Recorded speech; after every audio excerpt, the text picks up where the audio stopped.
The medical director for Compassion and Choices does anything and everything. The primary role is to contact physicians, serve as physicians' resources, to give them information, to guide them in the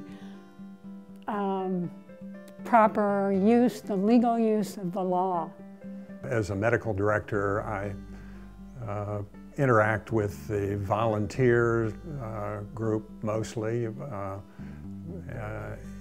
trying to help them working with the clients, and sometimes finding physicians who are willing to see them if their regular doctors will not either consult or prescribe on a case. The thing I love the most, the specific detail that I like the most, is when a new doc that's not had any experience calls up and says, "Help, one of my patients wants this prescription and I want to help them. I'm ready to go there with them, but I'm a little frightened. What can I do?" And talking them through the details is really rewarding. Well, I think the most important accomplishment is the fact that our law is still on the books. We see people being able to use the law, and as each year rolls by, we get new physicians involved.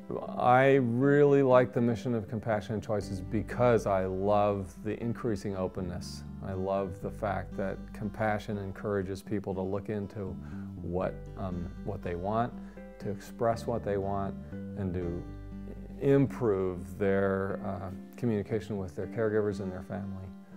Everybody, if you ask them, says, "I'd like to really just go to sleep and not wake up the next morning. That's how I'd like to die."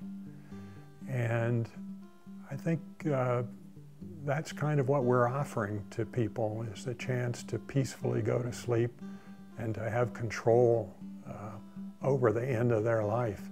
And that's a remarkable accomplishment, I think. When that happens, everybody feels as if a good life has ended well.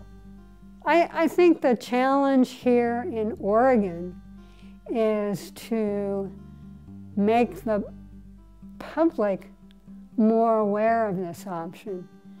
We see many clients contact us when it's too late. We can't help them with the law, but we can certainly at any time help them with the conversations that they need to be having with their physicians, because this is really what it's all about, is educating physicians. Not about the law per se, but about patients' concerns about what their dying's going to be like. There are areas of the state where we really don't have much presence, and so I'm hoping that we can get out, meet doctors, meet senior groups, and let them know what the choices are at the end of life. I think there's a whole number of reasons why it's nice for Oregonians to support this, and not the least of which is that they own it, they helped it happen, and it's theirs. They're the first in the world for it to happen. It's something they should be incredibly proud of, and that it will, I believe, improve not just what we think traditionally of as end-of-life care, but end-of-life experience, not just for the person who's dying, but for the people that are with them. And it's a tremendous accomplishment, and but it's also, of course, unfinished. I mean, we can always improve it, and we can also show people how good it is.